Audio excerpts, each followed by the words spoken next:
Ustadz Punten, saya mau nanya mengenai sholat qodho. Saya itu agak bingung sebenarnya. Misalkan saya ketinggalan, kita anggap itu 2 subuh. Hari ketiga saya sholat, apakah bisa dikerjain dua-duanya dalam satu waktu? Itu pertama. Yang kedua, ketika kita beranggapan sholat subuh ketinggalan. Nah itu kita mendingan, misalnya saya bangun jam 8. Saya lebih baik sholat besoknya atau saya sholat subuh jam 8? Baik. Ya, itu aja. Terima kasih. Kasus kedua itu terjadi bahkan di lingkungan Nabi. Gitu. Dan kesiangan Nabi. Ya, tapi hikmahnya kata para ulama, mudah bagi Allah menjadikan Nabi tepat pada waktunya bangun dan sholat. Tapi ditetapkan, diizinkan oleh Allah siang itu bangun untuk menjadi petunjuk bagi umatnya yang kesiangan bangunnya.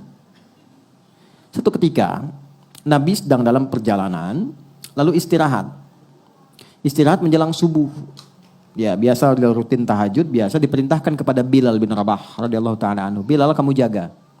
Kata Bilal, ya Rasulullah, saya ikut tidur aja. Nanti saya bangun pas subuh azan. Kamu jaga, kamu lelah. Enggak ya Rasulullah, saya siap katanya. Tidur akhirnya. Begitu bangun terasa sinar matahari sudah kuat. Ya. Nabi bangun kan, celaka kamu Bilal katanya. Bilangnya jaga, tapi ketiduran ya kan. Terlambat semua. Tapi kesannya begini, ini yang menarik. Nabi itu enggak marah. Cuma mengingatkan. Tempatkan setiap hal itu sesuai dengan porsinya. Jangan memaksakan pada sesuatu yang mungkin kita tidak bisa menanggungnya.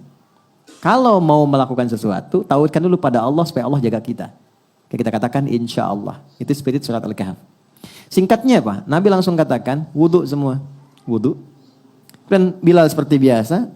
Ya, adzan, iqamat, selesai semuanya. Yang paling menarik apa? Salat sunnah dulu. Lalu dilakukan salat subuh pada saat itu. Berjamaah. Itu adalah jawaban terbaik yang memberikan cara. Komentar ulama hadis ketika melihat hadis itu. Ini sebetulnya hikmah yang Allah berikan kepada umat Nabi Muhammad ketika mereka kesiangan dalam bangun tidurnya sehingga terlewatlah subuh tidak pada waktunya. Muncullah hadis Nabi, orang yang tertidur itu maka sholatnya pada saat bangunnya. Jelas.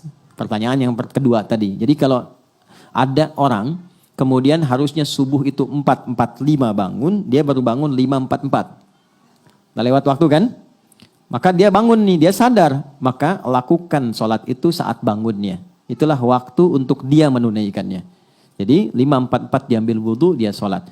Tapi bukan maksud untuk menyengaja mengakhirkan sholatnya. Karena memang terlelap, habis. Ini kasus masih biasa. Saya di Tripoli, ada teman saya nggak bangun sehari semalam. Sehari semalam karena lelahnya.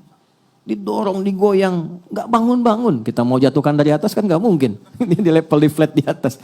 Dia diam sampai bangun. Begitu bangun dia sholat, mengkodok semua sholatnya. Dia lakukan pada saat itu. Itu hadisnya ada. Jelas ya?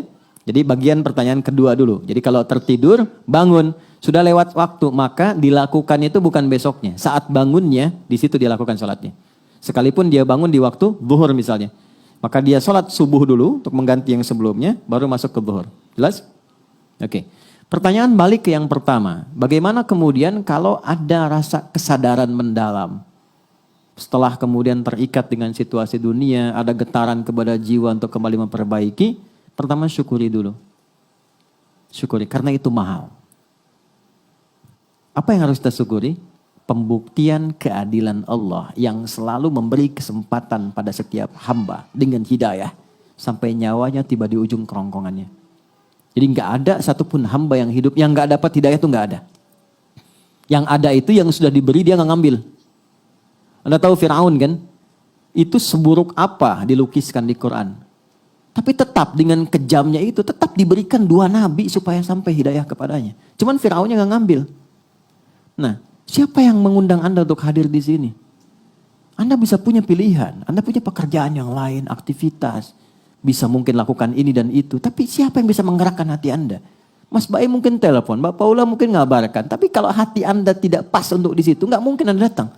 Kalau bukan Allah tanamkan itu, nggak mungkin kita ada di sini. Itu gambarannya. Anda pengen pulang, lewat jalan, kok bisa lewatnya itu di depan masjid. Saat orang-orang ke masjid, mudah bagi Anda mengambil jalan lain. Yang paling ekstrim Anda buka YouTube, kok yang keluar ceramah? Padahal saya pengen nonton A dan B, kok bisa itu yang keluar? Itu yang dimaksud Quran surah ke-29 di ayat yang terakhir, ayat 69. Walladzina jahadu fina lanahdiyannahum subulana. Orang-orang yang ketika mendapat percikan hidayah dalam dirinya dan dia ambil itu, Allah akan bimbing dia ke jalan berikutnya yang lebih cepat. Dan bukan sekedar dibimbing, ini saya penting terangkan ini dulu. Itu cinta Allah diturunkan. Jadi Allah itu paling cinta. Kalau ada hamba salah yang sadar dari kesalahannya, lantas dia meniti jalan kesolehan untuk bisa menutup salahnya. Itu langsung turun ayat, Quran surah kedua, ayat 222. Innallaha yuhibbut tawwabin. Allah sangat cinta jika ada hamba yang belajar dari salah untuk menjadi soleh. Disinilah muncul kalimat bijak dari ulama, Allah lebih mencintai orang salah, ya, pelaku maksiat yang gemar bertobat dibandingkan orang soleh yang tidak pernah merasa salah. Nah, maka di titik itu penting kita menata. Apa nih salahnya? Tadi sholat. Oke, kita merasa sholat banyak tertinggal. Sekarang pengen kembali, pengen ditutup. Bagaimana caranya? Ulama ngasih solusi. Maka dikiaskan, dianalogikan dengan orang tidur tadi. Tapi udah panjang, walaupun bukan Ashabul Kahfi. Maka bagaimana caranya? Dekatkan pada waktu-waktunya. Ini rumusnya, nomor telepon menuju kepada Allah, 24434.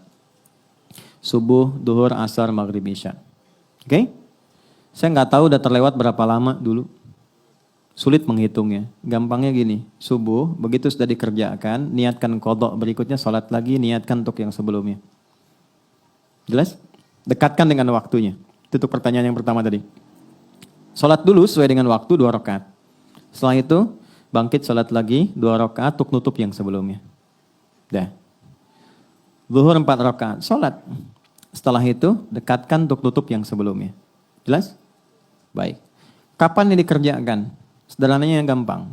Kalau kita sedang dalam suasana jamaah, supaya tidak menarik perhatian dan salah persepsi, salah duga, dan timbul hal yang baru yang tidak seharusnya muncul, 2 caranya. 1, ketika azan berkumandang kan ada space sholat sunnah kan? Kerjakan sholat sunnahnya, yang pertamanya kerjakan, kemudian di situ kita bisa niatkan untuk menutup yang sebelumnya. Baru ikut jamaah. Atau ikut jamaah di sini ketika pulang dari rumah sholat lagi untuk tutup yang sebelumnya. Dan orang rumah, kalau ada salah satu di rumah yang mengerjakan itu, dan dia memang menjelaskan untuk menutup yang lama, banggalah. Jangan eksplorasi kekurangannya. Tapi berbahagialah karena Allah sedang merubah jalan hidup di keluarga itu menjadi lebih baik. Ya, jadi ketika Allah sudah kirimkan dia untuk menutup yang lalu, Anda tidak ditugaskan untuk mengoreknya kembali. Jangan gali, jangan sudutkan, tapi motivasikan. Alhamdulillah Pak, kalau perlu jamaah aja, Bapak depan aku di belakang. Supaya sholatnya bernilai misalnya, nggak apa-apa. Jelas?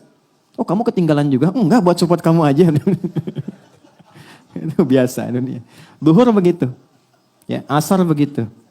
Maghrib begitu konsepnya. Dikerjakan dulu yang sekarang waktunya. Setelah itu niatkan, sholat lagi, niatkan untuk menutup yang sebelumnya. Yang Allah lihat bukan berapa jumlah untuk menutup yang lainnya. Tapi yang Allah lihat kesungguhan kita untuk berubah. Itu kata para ulama.